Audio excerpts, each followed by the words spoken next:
자, 여러분, 요즘 AI 정말 똑똑해지고 있잖아요? 근데 뭔가 이상한 점 못 느끼셨나요? 다들 점점 더 비슷해지고 있다는 거. 오늘은 바로 이 흥미로운 역설 한번 제대로 파헤쳐 보겠습니다. 자, 이걸로 한번 시작해 볼까요?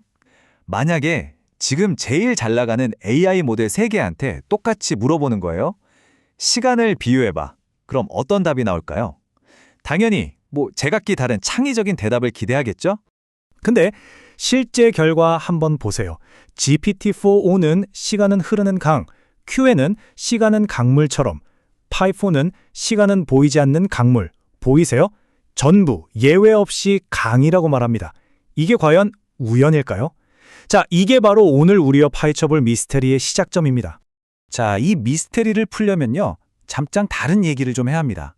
우리한테 좀 더 익숙한 AI 이야기, 바로 일자리 문제인데요. 여기에도 정말 흥미로운 반전이 숨어 있거든요.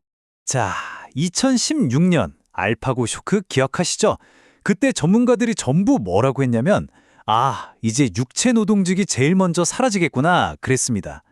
그런데 불과 10년 뒤 예측은 180도 뒤집혔어요. 이 타임라인 보시면 그 극적인 변화가 한눈에 들어올 겁니다. 이 표 좀 보세요. 진짜 놀랍지 않나요? 2016년에는 위험 순위가 42, 엄청 안전하다고 했던 회계사 같은 직업이요. 지금은 무려 3위, 가장 위험한 직업이 됐습니다. 변호사, 세무사 다 마찬가지고요. 반대로 예전엔 곧 대체될 거라고 했던 가사도우미나 보육교사는 오히려 이제 안전한 직업이 됐어요. 아니 대체 왜 이렇게 된 걸까요? 핵심은 이겁니다.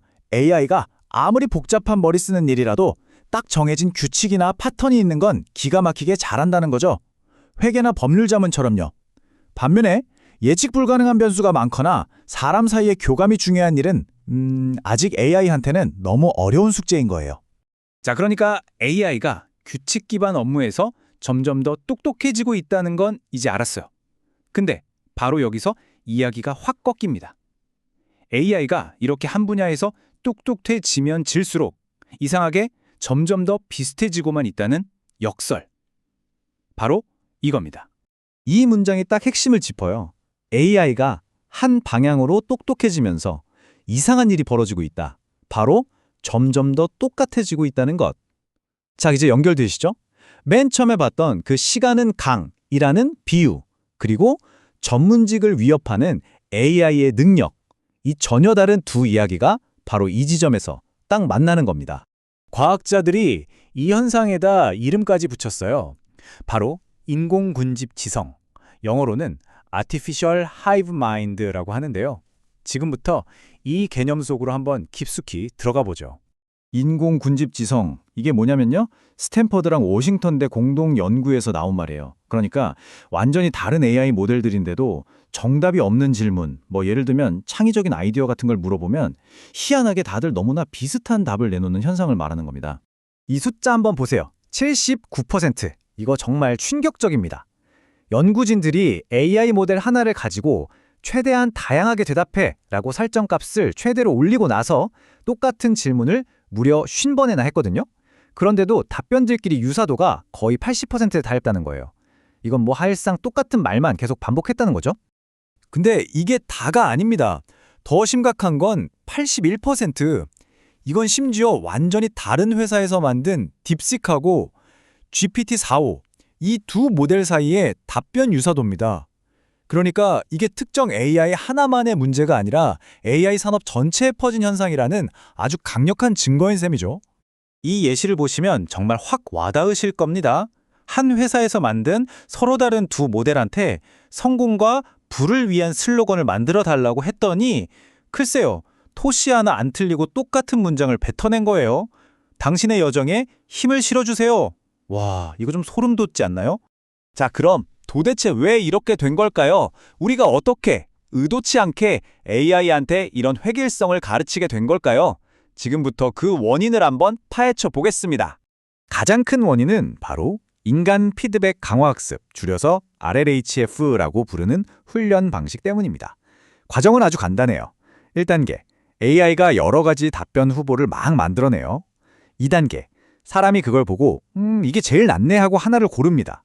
그럼 마지막 3단계, AI는 바로 그 사람이 고른 답변이랑 비슷한 쪽으로 대답을 하도록 훈련받는 거죠.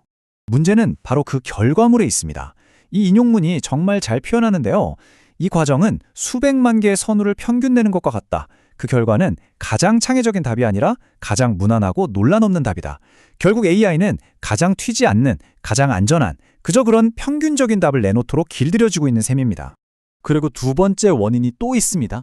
바로 데이터 오염이에요. AI는 인터넷에 있는 엄청난 자료를 먹고 배우잖아요. 근데 이제 그 인터넷에 예전 AI들이 만들어낸 글이나 그림이 넘쳐나는 거죠. 결국 새로운 AI가 만든 걸 배우고 그걸로 또 뭔가를 만들어내면 그게 또 다음 AI의 먹이가 되고 끝없는 자기 복제의 굴레에 빠지는 겁니다. 다양성은 점점 사라지고 똑같은 생각만 메아리처럼 계속 울려 퍼지는 거죠. 자, 이제 이 모든 이야기가 하나로 합쳐집니다. AI는 똑똑해지는데 동시에 획일화되고 있다는 것. 이 거대한 창의적 수렴 현상이 그럼 우리 실제 세상에는 대체 어떤 영향을 미치고 있을까요? 여기가 정말 중요한 부분입니다. 이게 그냥 상상이 아니에요. 이미 현실에서 나타나고 있는 일들입니다. 학술 논문들 스타일이 다 비슷비슷해지고 있고요. 레딧 같은 커뮤니티에서는 언어의 다양성이 줄어들고 있다고 해요. 더 무서운 건 모든 회사가 AI를 쓰다가 똑같은 전략적 맹점을 갖게 될 수도 있다는 거고요.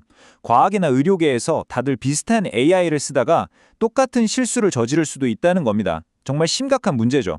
이게 바로 진짜 위험입니다. 우리는 그냥 단순한 업무를 AI한테 맡기고 있다고 생각하잖아요. 근데 그게 아니에요. 우리는 어쩌면 우리 인류가 가진 가장 소중한 자산인 집단적 사고의 다양성, 그 자체를 통째로 외주주고 있는 건지도 모릅니다. 그리고 결국엔 그걸 잃어버릴 위험에 처한 거죠. 그래서 오늘 이 내용을 마무리하면서 여러분께 마지막으로 이 질문 하나를 던지고 싶습니다. 앞으로 AI를 쓰실 때마다 딱 한 번만 스스로에게 이렇게 물어보세요. 지금 내가 AI한테 얻은 이 아이디어, 과연 다른 모든 사람들이 얻는 아이디어랑 얼마나 다를까? 아마 이 질문이야말로 우리의 생각을 AI에게 완전히 맡겨버리지 않기 위한 가장 중요한 첫걸음이 될 겁니다.